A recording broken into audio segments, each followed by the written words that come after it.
Hello friends, अस्सलाम वालेकुम and welcome to reality stories. दोस्तों, ये जो मगरमच्छ आपको दिखाई दे रहा है, ये अफ्रीका के एक मुल्क युगांडा से पकड़ा गया था। लेकिन ये कोई मामूली मगरमच्छ नहीं है। युगांडा में एक गांव है लुगांगा। इस मगरमच्छ ने इस गांव में दहशत फैलाई हुई थी। आप जानकर हैरान होंगे कि ये मगरमच्छ इस गांव के 80 इंसानों को खा चुका है। दुनिया में ऐसे केसेस बहुत कम देखे गए हैं जब एक ही मगरमच्छ पर इल्जाम लगा कि इसने 80 इंसानों को खाया है। आइए ये कहानी जानते हैं। दोस्तों, युगांडा अफ्रीका में मौजूद एक मुल्क है। इसकी आबादी 5 करोड़ के करीब है। इसी मुल्क में एक गांव है लुगांगा। ये कहानी इसी गांव की है। अफ्रीका में एक झील भी है जिसका नाम लेक विक्टोरिया है। ये दुनिया की सबसे बड़ी ट्रॉपिकल लेक है और दुनिया की दूसरी बड़ी फ्रेश वाटर लेक है। ये झील अफ्रीका के 3 मुल्कों में फैली हुई है, कीनिया, तंजानिया और युगांडा।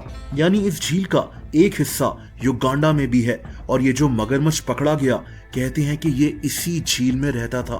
दोस्तों, लुगांगा गांव के लोग लेक विक्टोरिया के साथ ही रहते हैं। इस गांव में 800 के करीब लोग रहते हैं। लेकिन 1991 में इस गांव के लोग एक एक कर गायब होना शुरू हो गए।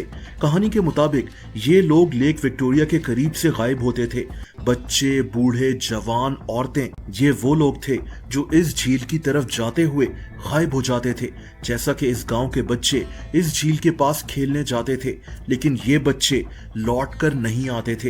हाँ, इनके फटे हुए कपड़े इस झील में तैर रहे होते थे। और यहीं से इस गांव के लोगों को एहसास होना शुरू हुआ कि इस झील में कोई जानवर इन लोगों को मार रहा है। दोस्तों, कुछ ही महीनों में इस गांव के लोगों ने खुद इस मगरमच्छ को देखा। एक बहुत बड़ा मगरमच्छ जिसने 2 भाइयों पर अटैक कर दिया था। उस वक्त गांव के कई लोग इस झील के पास ही मौजूद थे। इनमें से एक भाई तो बच गया, लेकिन ये मगरमच्छ दूसरे भाई को खींचकर झील में ले गया। दोस्तों, 1991 से 2005 तक यानी 14 सालों में इस गांव के तकरीबन 80 से ज्यादा लोग इस मगरमच्छ का शिकार बन गए थे। इन 14 सालों में बेशुमार लोगों ने इस मगरमच्छ को खुद अपनी आंखों से लोगों पर अटैक करते हुए और इन लोगों को झील में ले जाते हुए देखा है। कई दफा तो ये मगरमच्छ बोट्स पर भी हमला कर दिया करता था।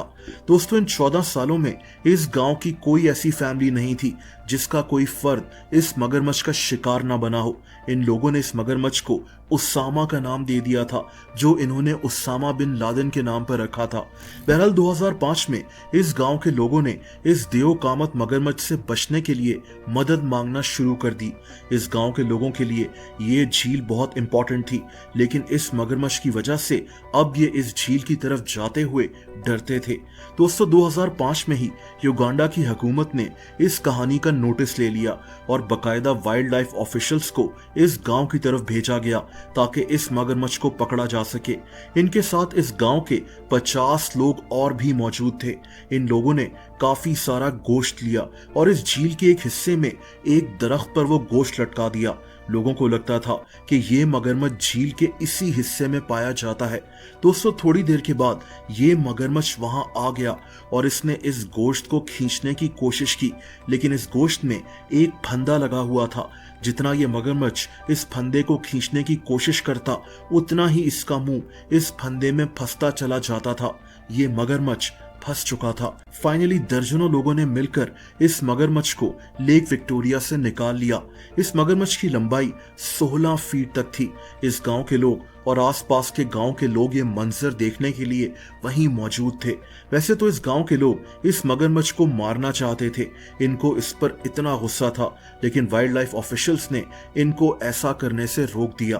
दोस्तों, इस आदमखोर मगरमच्छ को एक इदारे युगांडा क्रॉक्स को दे दिया गया, जो इस मगरमच्छ की देखभाल करना शुरू हो गया था। दोस्तों, अगर आप मुझे इंस्टाग्राम पर फॉलो करना चाहें तो उसका लिंक नीचे डिस्क्रिप्शन में मौजूद है।